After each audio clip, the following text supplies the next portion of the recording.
الحمد لله وكفى والصلاة والسلام على عباده الذين اصطفى أما بعد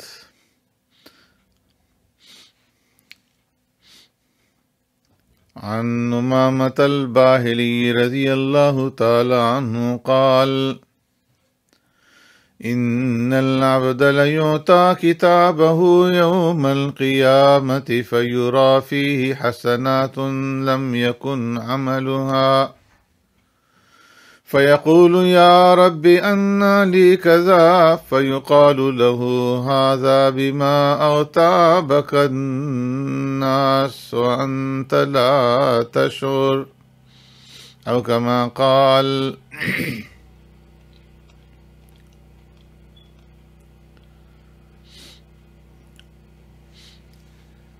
میرے معزز سامعین اور ناظرین،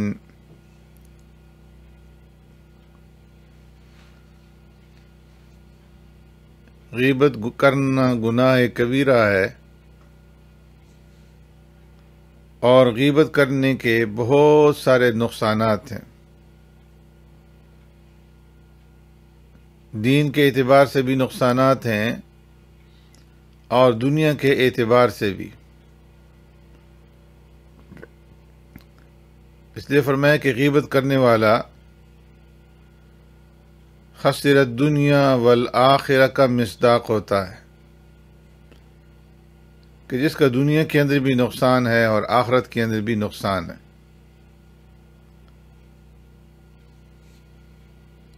اور جو شخص غیبتیں کرتا ہے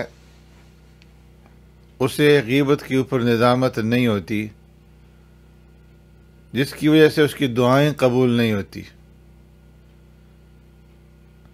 اور اس کے اوپر اللہ رب العزت کی عنایات کا نزول نہیں ہوتا۔ فقی ابو اللیث رحمۃ اللہ تعالی علیہ تنبیہ الغافلین کے اندر ذکر فرماتے ہیں، ثلاثۃ لا یستجاب دعوتهم آکل الحرام ومکثار الغیبہ ومن كان في قلبه بخل او حسد للمسلمین۔ فرمایا تین آدمیوں کی دعائیں قبول نہیں ہوتی اور ان کی عاجزی منظور نہیں ہوتی۔ ایک وہ شخص جو مال حرام کھاتا ہو، اور دوسرا وہ شخص مکثار الغیبہ جو کثرت کے ساتھ غیبت کرتا ہو، اور تیسرا وہ شخص جس کے دل کے اندر کسی مسلمان سے حسد ہو یا بخل رکھتا ہو۔ ابراہیم بن ادہم رحمۃ اللہ تعالی علیہ سے لوگوں نے پوچھا کہ حضرت اس کی کیا وجہ ہے کہ ہم دعائیں کرتے ہیں لیکن ہماری دعا قبول نہیں ہوتی؟ تو ابراہیم بن ادہم رحمۃ اللہ تعالی علیہ نے جواب دیا، اس کا سبب یہ ہے کہ تمہارے دل مردہ ہیں۔ انہوں نے پوچھا کہ دلوں کے مردہ ہونے کی وجہ کیا ہے، سبب کیا ہے؟ تو ابراہیم بن ادہم رحمۃ اللہ تعالی علیہ نے کہا کہ تم لوگوں میں 8 عیب ہیں، اس سبب سے تم لوگوں کے دلوں میں تازگی نہیں، اور اسی وجہ سے تمہاری دعائیں قبول نہیں ہوتی۔ تمہارے اندر پہلا عیب یہ ہے کہ اللہ تبارک و تعالیٰ کی عظمت کو تم لوگ جانتے ہو، اس کی قدرت کو پہچانتے ہو، اور پھر بھی اس کے حق کے اندر قصور کرتے ہو اور اس کی اطاعت کے اندر کمی کرتے ہو۔ تمہارے اندر دوسرا عیب یہ ہے کہ تم لوگ قرآن کی تلاوت کرتے ہو لیکن اس کے مطابق عمل نہیں کرتے، اور تمہارے اندر تیسرا عیب یہ ہے کہ زبان سے تم لوگ پیارے پیغمبر صلی اللہ علیہ وسلم کے ساتھ محبت کا اظہار کرتے ہو لیکن آپ صلی اللہ علیہ وسلم کی احادیث کے مطابق عمل نہیں کرتے۔ حالانکہ محبت کا معنی یہی ہے کہ محب محبوب کی مرضی کے مطابق چلے اور اس کی چال کے اوپر عمل کرے۔ اور فرمایا کہ تمہارے اندر چوتھا عیب یہ ہے کہ زبان سے تم لوگ کہتے ہو کہ ہم موت سے ڈرتے ہیں، لیکن موت کے لیے تیاری نہیں کرتے اور موت کی استعداد عبادات سے پیدا نہیں کرتے۔ حالانکہ جس شخص کو کسی چیز سے ڈر ہوتا ہے وہ اپنی نجات کی فکر کرتا ہے۔ اور فرمایا تمہارے اندر پانچواں عیب یہ ہے کہ اللہ تبارک و تعالیٰ فرماتا ہے ان الشیطان لکم عدو فاتخذوہ عدوا، کہ لوگو شیطان تمہارا دشمن ہے، تم اس سے ڈرتے رہو، اس کو اپنا دشمن بنا کر کے رکھو۔ میں بتحقیق شیطان انسان کا عدو ہے کھلا یہ خدا نے کہا، اور تم لوگ گناہ میں اوقات صرف کرتے ہو، شیطان کو اپنا دوست بناتے ہو۔ شیخ سعدی رحمت اللہ تعالی علیہ فرماتے ہیں کجا سربر آرے ازیں آرو ننگ کہ با او بسلائم با حق بجنگ، ہم اس عار و شرم سے کہاں سر اٹھا سکتے ہیں کہ شیطان کے ساتھ ہماری صلح اور حق کے ساتھ ہماری جنگ۔ اور فرمایا کہ تمہارے اندر چھٹا عیب یہ ہے کہ زبان سے کہتی ہو کہ ہم دوزخ سے ڈرتے ہیں، اور اس کے باوجود پھر بھی اپنے آپ کو دوزخ کے اندر گراتے ہو، اپنے جسموں کو دوزخ کے اندر ڈالتے ہو، اس لیے کہ ہمیشہ گناہ کرتے ہو، اور گناہ کرنا اپنے آپ کو دوزخ کے اندر ڈالنا ہے۔ اور فرمایا تمہارے اندر آٹھواں عیب یہ ہے کہ جب تم سو کر اٹھتے ہو تو اپنے تمام عیبوں کو پس پش ڈال دیتے ہو، ان عیوب کی طرف خیال نہیں کرتے، لوگوں کے عیوب تو سامنے رکھتے ہو، لوگوں کی شکایتیں کرتے ہو، لیکن اپنے عیوب پر نظر نہیں ہوتی، جس کی وجہ سے تمہارے اوپر رحمتوں کا نزول نہیں ہوتا۔ چنانچہ فرمایا کہ غافل اندی قوم از خود سر بسر، لا جرم گوید عیب ہم دیگر، یہ قوم سراسر اپنے آپ سے غافل ہے، آپس میں ایک دوسرے کے عیب کو ظاہر کرتی ہے۔ تو حضرت ابو امامہ باہری رضی اللہ تعالیٰ عنہ فرماتے ہیں ان العبد لیؤتی کتابہ یوم القیامہ، فرمایا قیامت کے دن جب ہر شخص کو اس کا اعمال نامہ ملے گا، اور ہر شخص جب اپنی کتاب میں نیکی دیکھے گا تو خوش ہوگا، اور جب بدی پر نظر پڑے گی تو پریشان ہوگا، طبیعت کے اندر اضطراب پیدا ہوگا۔ تو اس وقت فرمایا کہ بعض لوگ ایسے بھی ہوں گے فَيَرَى فِي حَسَنَاتٌ لَمْ يَكُنْ عَمَلُهَا، کہ وہ اپنے نامہ اعمال کے اندر ایسی نیکیاں دیکھیں گے جو نیکیاں انہوں نے کی نہیں ہوں گی۔ ایسے لوگ اللہ تبارک و تعالیٰ سے پوچھیں گے یا رب انا لی کذا، پروردگار میرے نامہ اعمال کے اندر یہ نیکیاں کہاں سے آ گئیں جبکہ میں نے یہ نیکیاں دنیا کے اندر نہیں کی تھیں۔ اللہ تبارک و تعالیٰ کی طرف سے اسے کہا جائے گا ھذا بما اغتابک الناس وانت لا تشعر، میں کہ یہ نیکیاں ان لوگوں کی ہیں جنہوں نے تمہاری غیبت کی، تمہاری غیبت کی وجہ سے ان کی نیکیاں ان کے اعمال نامے سے مٹا کر کے تمہارے اعمال نامے کے اندر لکھ دی گئی ہیں جس کا تمہیں کچھ معلوم نہ تھا۔ حسن بصری رحمت اللہ تعالی علیہ نے سنا کہ فلاں آدمی میری غیبت کرتا ہے، تو آپ نے اس کے پاس ہدیہ بھیجا اور اس کا شکریہ ادا کرتے ہوئے کہا کہ تو نے غیبت کی اور اس غیبت کی وجہ سے تو نے اپنی نیکیاں مجھے دے دی، تو اس پر میں تمہارا شکریہ ادا کرتے ہوئے تمہارے لیے یہ ہدیہ بھیجتا ہوں۔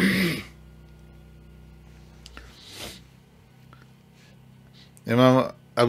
ابو امامہ باہری رضی اللہ تعالیٰ عنہ فرماتے ہیں ان الرجل لیؤتی کتابہ منشرا فیقول یا رب فأین حسناتی کذا وکذا عملتها لیست فی صحیفتی فیقول له محیت باغتیابک الناس۔ بعض لوگوں کو قیامت کے دن جب نامہ اعمال دیا جائے گا وہ اپنے نامہ اعمال کو اپنے سامنے کھولا ہوا پائیں گے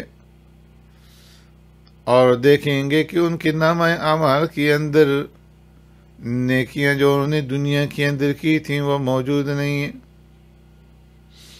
تو وہ لوگ اللہ تبارک و تعالیٰ سے عرض کریں گے یا رب فأین حسناتی کذا وکذا عملتها لیست فی صحیفتی، اے میرے پروردگار وہ نیکیاں کہاں گئی جو میں نے فلاں نیکیاں کی تھیں، آج وہ میرے نامہ اعمال کے اندر موجود نہیں۔ تو اس کو جواب میں کہا جائے گا کہ تو نے لوگوں کی جو غیبت کی تھی اس غیبت کی وجہ سے وہ نیکیاں تمہارے نامہ اعمال سے مٹا کر کے ان کے نامہ اعمال کے اندر درج کر دی گئیں۔ اللہ اللہ۔ فرمایا صحیفہ جو ظالم کا ہوگا تمام،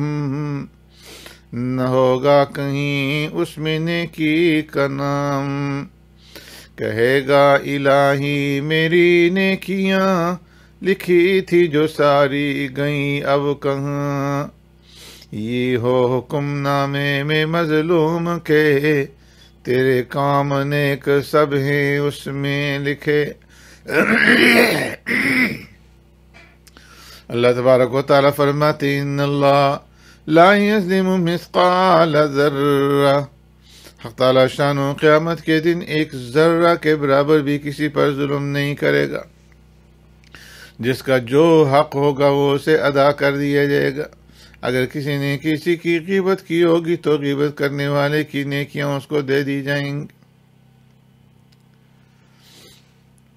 غیبت کرنے کا کتنا بڑا نقصان ہے کہ انسان کی نیکیاں اس کے نامہ اعمال سے مٹا کر کے دوسروں کو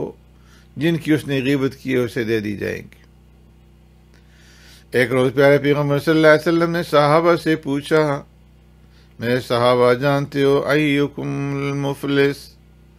تم لوگوں میں مفلس کون ہے؟ تم جانتے ہو مفلس کسے کہتے ہیں؟ صحابہ نے جواب دیا یا رسول اللہ صلی اللہ علیہ وسلم مفلس وہ شخص ہے جس کے پاس کچھ مال نہ ہو۔ آپ صلی اللہ علیہ وسلم نے فرمایا کہ یہ مفلس بے اعتبار مال کے، اصل مفلس وہ ہے کہ قیامت کے دن جب اللہ تبارک و تعالیٰ کی بارگاہ کے اندر حاضر ہوگا، اس کے نامہ اعمال کے اندر بہت ساری نیکیاں ہوں گی، نماز بھی، روزے بھی، زکوٰۃ بھی، صدقہ خیرات بھی، حج عمرے بھی، پھر اس پر لوگوں کے حقوق بھی ہوں گے، کسی کو اس نے گالی دی ہوگی، کسی کی اس نے غیبت کی ہوگی، کسی کا ناحق مال کھایا ہوگا، کسی کو جان سے مارا ہوگا، جانی نقصان پہنچایا ہوگا، کسی کی کون سی حق تلفی کی ہوگی، کسی کی کون سی۔ چنانچہ یہ سب حق والے قیامت کے دن اللہ رب العزت کی بارگاہ میں حاضر ہوں گے اور فریاد کریں گے۔ اللہ تبارک و تعالیٰ تخت عدل پر بیٹھے ہر حقدار کو اس کا حق دلائیں گے، ہر شخص پر احسان پھیلائیں گے، اس شخص کی نیکیاں حق والوں کو دینا شروع کر دی جائیں گی۔ وہاں پر مال دولت تو نہیں ہوگا کہ مال اور دولت کے ذریعے سے کسی کو بدلہ دیا جائے، وہاں پر نیکیوں کے ذریعے سے بدلہ دیا جائے گا۔ تو فرمایا کہ اس کی نیکیاں لے لے کر کے حق والوں کو ان کا حق دیا جائے گا، اس کی عبادات کم ہونا شروع ہوں گی، یہاں تک کہ وہ نیکیوں کے جو انبار لے کر کے آیا ہوگا اس کی نیکیاں سب فنا ہو جائیں گی، اور پھر بھی لوگوں کے حقوق باقی رہ جائیں گے۔ حق کا مطالبہ کریں گے تو اس پر ان لوگوں کی نامہ اعمال سے ان کی بدعمالیاں لے کر کے اس آدمی کے نامہ اعمال کے اندر رکھی جائیں گی۔ تو اس طرح وہ لوگ جو گناہ لے کر کے آئے تھے وہ نیکیاں لے کر کے اپنا حق وصول کر کے جنت کے مستحق بن جائیں گے، اور یہ شخص جو نیکیوں کا انبار لے کر کے آیا تھا یہ اپنے ان گناہوں کی وجہ سے ان اپنی نیکیوں سے محروم ہو جائے گا اور جہنم کا مستحق ٹھہرے گا۔ تو پیارے پیغمبر صلی اللہ علیہ وسلم نے ارشاد فرمایا کہ یہ آدمی حقیقت میں مفلس،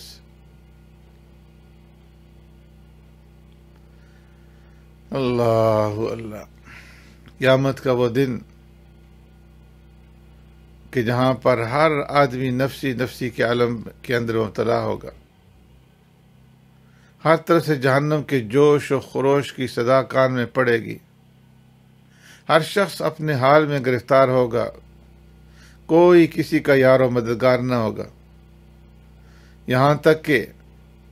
یوم یفر المرء من اخیہ و امہ و ابیہ و صاحبتہ و بنیہ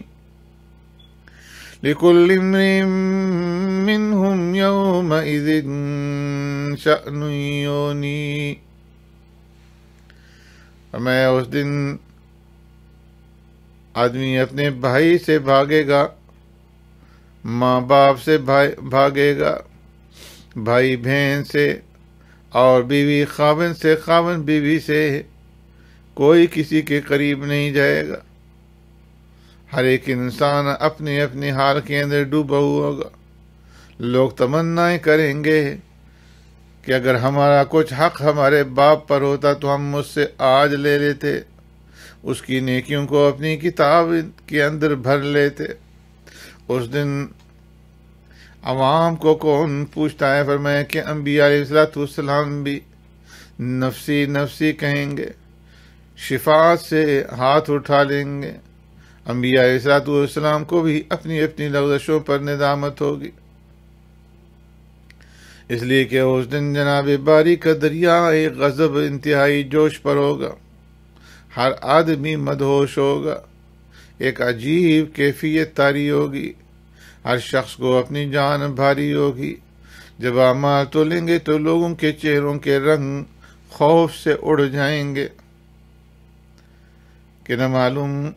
کون سا پلہ بھاری ہوتا ہے اور کون سا ہلکا ہوتا ہے۔ پھر جب ہر شخص کو حساب کے واسطے ندا ہوگی، بلایا جائے گا، ہر شخص کی روح قبض ہوگی، ایک آفت ہوگی، ہر شخص کو تکلیف ہوگی، لوگوں کے بدن کانپ رہے ہوں گے، انبیاء بھی لرز رہے ہوں گے۔ حق تعالی شانہ اقوالوں کو بلائیں گے، انصاف دلائیں گے، تب لوگوں کو ندامت ہوگی کہ کاش ہم دنیا کے اندر گناہ نہ کرتے،